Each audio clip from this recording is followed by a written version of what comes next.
Ok, dans cette vidéo, nous allons voir comment utiliser le widget JOSCHIPS pour créer un écran similaire à l'écran qu'on voit là-dessus. Donc les données qui sont affichées là proviennent d'un API et qui peuvent servir par exemple à faire un filtre au niveau de votre application. Là, je l'ai mis en mode multi-select, mais vous pouvez également le configurer en mode mono-select. Allez, c'est parti.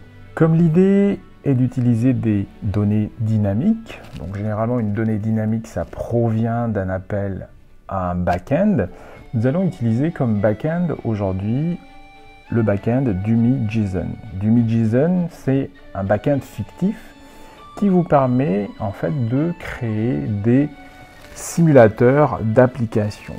Dans DuMi.json, il y a pas mal d'API qui existent, donc des API d'authentification, des API de récupération de listes de produits, des API pour la gestion d'un panier d'un site e-commerce aussi, et bien d'autres. Donc nous, aujourd'hui, ce qu'on va utiliser, c'est l'API de Products qui permet de récupérer une liste de catégories de produits. Donc là, par exemple, sur cette API-là, si on fait un appel pour voir le résultat, ça nous donne le JSON, une liste d'objets JSON que vous voyez à l'écran.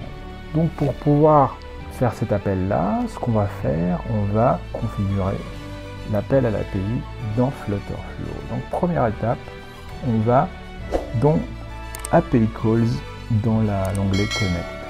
Donc, une fois qu'on a fait ça, on fait Add Call, Create API Call, et on a une méthode type. Donc là, c'est un get. Je vérifie que c'est bien un get qu'il faut faire. Donc là, je n'arrive pas à le retrouver, mais c'est bien un get qu'il faut faire. C'est un get ici. Et là, je vais le supprimer les codes déjà. Donc, je vais l'appeler catégorise. Une fois que j'ai fait ça, je vais pouvoir l'ajouter et le tester. Quand je teste, ça me permet de valider que l'appel à mon API REST fonctionne bien sous Flutterflow. Donc dans la réponse à l'appel, il y a un objet avec un certain nombre de champs. Mais moi, ce qui m'intéresse, c'est uniquement ce champ-là. Donc pour pouvoir l'utiliser, je vais utiliser JSON-Pass pour transformer la réponse en une autre réponse. Donc là, si j'utilise ce JSON-Pass là, je vais avoir uniquement la liste des noms à la place de l'objet JSON. Donc c'est ça qui m'intéresse. Donc si je veux l'utiliser, hop, je vais l'ajouter dans mon JSON-Pass et je vais pouvoir lui donner un nom. Donc je vais l'appeler names et je sauvegarde. Une fois que j'ai sauvegardé, je vais pouvoir revenir à ma page. Et au niveau de ma page, bien entendu, je vais rajouter JOSCHIPS. Une fois que j'ai fait ça, donc JOSCHIPS, il va me proposer un certain nombre de valeurs par défaut. Comme moi, mes valeurs, je veux qu'ils soient dynamiques, je vais supprimer chacune des options. Et là, au niveau des Define Options, je vais sélectionner. Avant ça, il faut que je fasse un appel au backend. Donc pour cela, je sélectionne le widget JOSCHIPS et je sélectionne l'appel backend query.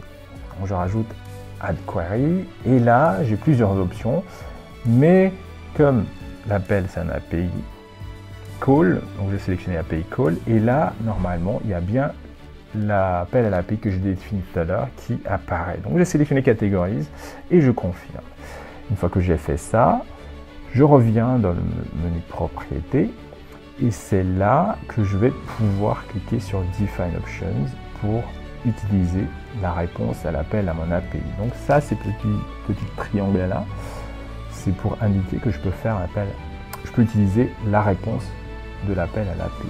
Donc je sélectionne la réponse et là, bon, j'ai plusieurs options en JSON Body. Pour JSON Body, soit je définis moi-même le JSON-Pass, soit j'utilise un JSON-Pass que j'ai nommé. Donc là, comme j'en ai créé un tout à l'heure, je peux l'utiliser. Donc je l'ai appelé names, qui va transformer la réponse de l'appel à l'API en liste de chaînes de caractères. Donc je clique sur confirme. Et là, si je teste, Et là, on a bien la liste des catégories. Donc là, par défaut, hop, je ne peux sélectionner qu'un seul élément, mais je peux également configurer le Choose Chips pour pouvoir sélectionner plusieurs éléments. Donc pour pouvoir faire ça, je sélectionne Choose Chips et tout en bas, hop, si vous regardez, tout en bas, vous avez l'option Allow Multi-Select qui va permettre, une fois que j'ai enregistré et que je rafraîchis, de sélectionner plusieurs éléments.